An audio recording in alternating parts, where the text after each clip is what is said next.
Hello everyone, if you happen to watch this video. So, it's been a week and a few days after the release of Chill Kill, and yes, it has been growing on me. I think this project quite nails what it wanted itself to be in terms of soundscape. Joy herself had addressed this a couple of times that instead of worrying whether this album was gonna be red or velvet, she revealed that this album was gonna be red velvet.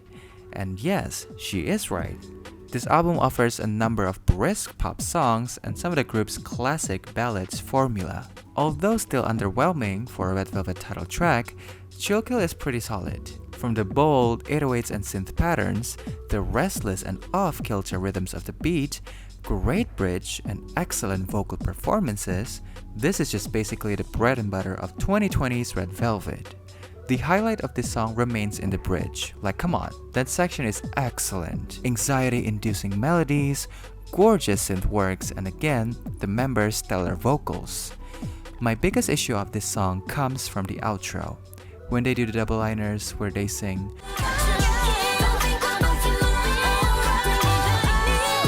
yeah, I think this section can benefit from a louder mixing of the "What a Chill Kill" lines to define the song one last time, you know. I also do think this song lacks a catchy hook that has the ability to catch the listener's attention on their first listen. Now, for one of the most memorable songs and in my opinion the catchiest song on the album, Knock Knock, Who's There?, my opinion still remains. This song is the best candidate for this album's title track and promotional single. I've given a pretty detailed reason on my Chill Kill review video. TLDR, it interpolates a famous holiday Christmas classical piece. Not only it fits the season, it also fits the new thing RV pioneered and repopularized in modern K-pop, sampling and interpolation. This song also features that weird and unique, used to be popular in the 2000s, Asian or Middle Eastern inspired drum sample, great string and trap arrangements. All in all, solid track.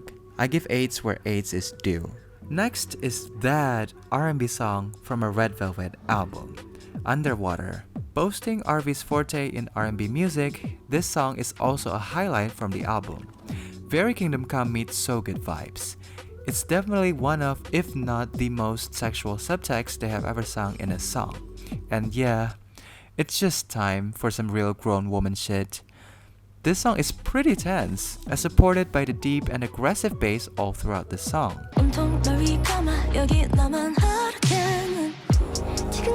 I said it before that it didn't feel as organic as Kingdom Come and So Good. I've changed my mind. Although still having some little thoughts about it every time I listen to it, I'm now able to just see the song as it is. Will I Ever See You Again is a pretty interesting take on synthpop, leaving the chorus pretty empty with just the synth arrangements, the continuous drum patterns, and them singing, "Will I Ever See You Again?" making this feels like a 2015 EDM festival song. That's my biggest pet peeve about this song, that it feels dated and sparse, but I still kinda like it. I'll take this as their version of Style by Taylor Swift. Heavy on the chord progression of the guitar during the verses.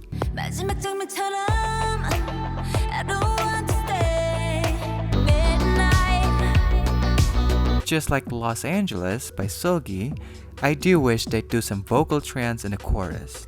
It'd be so early 2000s pop music, which is very good. Or just some nice melodic highlights and catchy hooks. Why not? Not shying away from the inspo that is the timeless pop song Style by Taylor Swift. Would be nice. Nightmare is excellent until the chorus starts. Like the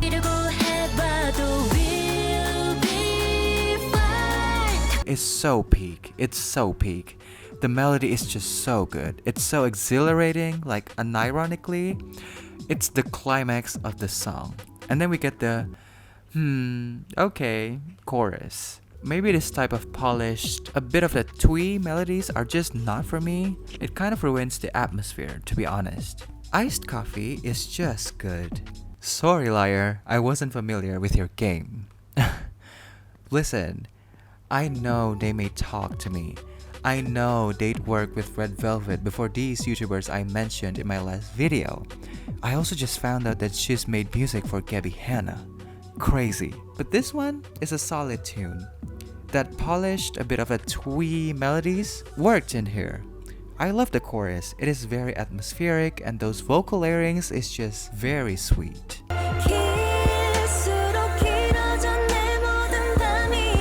I didn't like One Kiss and I still don't vibe with it.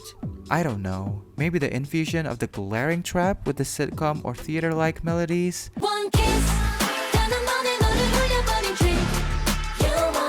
It's just not my thing. The two don't work together, really.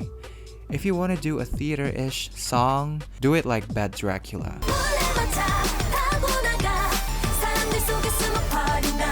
That song is peak campy Red Velvet, hands down. The entire Russian Roulette EP, really. I feel like this song should have gone to aespa. Especially looking at their rollouts this year, they were doing sitcoms for My World and even drama. See, it would have worked better in the context of aespa. Same goes to Bulldozer. It feels like a watered down Jump In to me, the song of the Reveluv Festival Day 2. I really thought I was gonna like this song, since I like the processed hums of the members starting in the intro. Wings is absolutely good. It feels very 90s. The melodies and the rhythms really gave it away for me. Also, getting major church gospel vibes, the choir-like harmonization, the ad-libs, especially Seulgi and Wendy in the outro.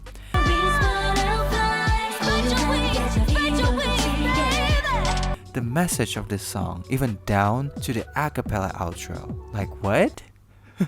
Scenery is a perfectly fine ballad. Very Red Velvet to close an album with beautiful balladry accompanied with piano and a little acoustic guitar. The melodies are so sweet, almost feel like a lullaby.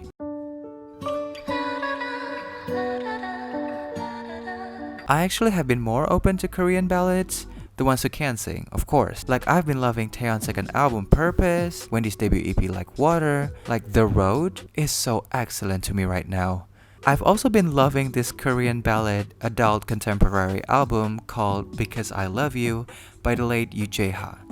If you want to experience peak Korean balladry, listen to this album. I almost wish Red Velvet would do this kind of music for their 6th album. I don't know. Coming to the end of their 6-year gap between their 2nd and 3rd album, of course, I had tons of expectations. I actually made a thread on Twitter of my mood board for RV3 months ago, before newjeans even released their 2nd EP. I'll come back to newjeans in a minute. See, it was going to be a return to form, to their roots of Janet Jackson. They haven't been on their Janet mode for a minute. Like I miss it when they used to do Automatic, Time Slip, and many more during their early days. So naturally, I included Janet's That's the Way Love Goes, because they've stolen Got Till It's Gone format already. I digress. Anyway, That's the Way Love Goes as a title track, right?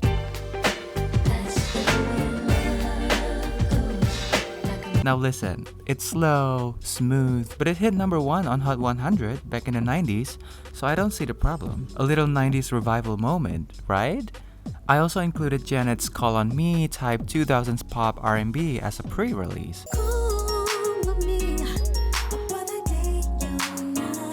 But now we know, their marketing and promo team is not doing shit for this album. It's insane. I also included some two-step UK garage music like Shiny's Prism from one of the best K-pop albums ever,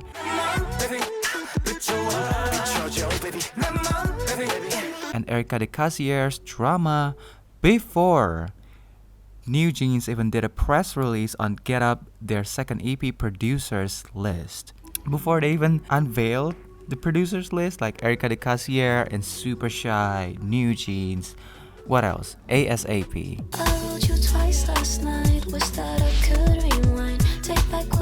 When I tell you, it kind of felt crazy when your wishes got granted to another people. I even added, I did not want trap music.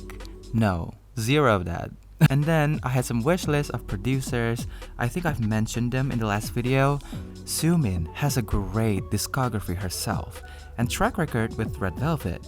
She got Look from Perfect Velvet and Ice Lock Hands Lock from the Reveluv Festival Day 2 under her belt. The Stereotypes got Kingdom Come, Attaboy, even Bad Boy. G-High from Monotree has never worked with Red Velvet before, but he has great track record with Luna and Triple S. Like, he is low-key a pop genius and would have been such a great new dynamic to a Red Velvet album, you know? Anyways, for a full album consisting of 10 tracks, it is the perfect place for experimenting with your music. You got an open field for yourself. Like I said in aespa's drama review, a mini album is an opportunity for you to deliver a tight, solid concept without having much ups and downs.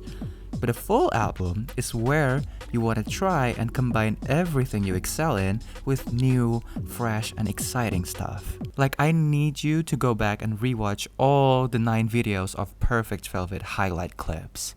There's just nothing like it. It's like the most exhilarating and jaw-dropping experience ever. That compared to my experience with Chill Kill, I constantly get the feeling of been there, done that. And don't get me wrong, it's natural if an artist tends to release songs that sound familiar to each other and go in the same direction. But this direction of Red Velvet has been reused and recycled for the past 4 comebacks. Chill Kill album to me feels like a complete rehash. Yes, Red Velvet does do something twice. If it feels like a stigma to you, blame it on the new SM 3.0 catastrophe. The new company strategy, the new creative direction, the new everything, the new creative strategy where they put Red Velvet in like, what? Station 3? Or what is it? Company 3? I don't know. It's they're in something in the 3rd department alongside with TVXQ, if I'm not wrong. It's not my fault they're giving Red Velvet the same material over and over again. You know, and I heard they're trying to be more in the pulse. Like, they're trying to be more trendier sound. And I'm confused. This sound is just not trendy at all. And then another thing, I know the fan protest trucks also played a big factor in the making of this project. Even the members revealed that since they announced the 3rd album is coming on their anniversary live on August 1st, they actually hadn't worked on it at all. So, does this feel rushed? I do think so. But it's crazy to me that after 6 years, they don't have anything interesting in their vault. Not even an FX 4 Walls reject. In conclusion, Chill Kill is good, but imagine in the future, will it be able to establish itself as a noteworthy Red Velvet project? I doubt it. See, I'd still be craving to listen to Dum Dum, Time Slip, Day One, Kingdom Come, Attaboy, Perfect 10 in the year 2033. Can't say the same with Chill Kill album, but that's just me. I'll give the score an upgrade to a solid 7 out of 10 for Chill Kill, the 3rd album, because I gave it a 6 out of 10 in the last video. Anyways, you have to check it out. I still think there are some good analyzation and over-scrutinizing the album. I don't know. Anyways, thank you so much for watching. How's your experience with this new album? If you have anything to add, sound them out in comments down below. Bye bye. Subscribe!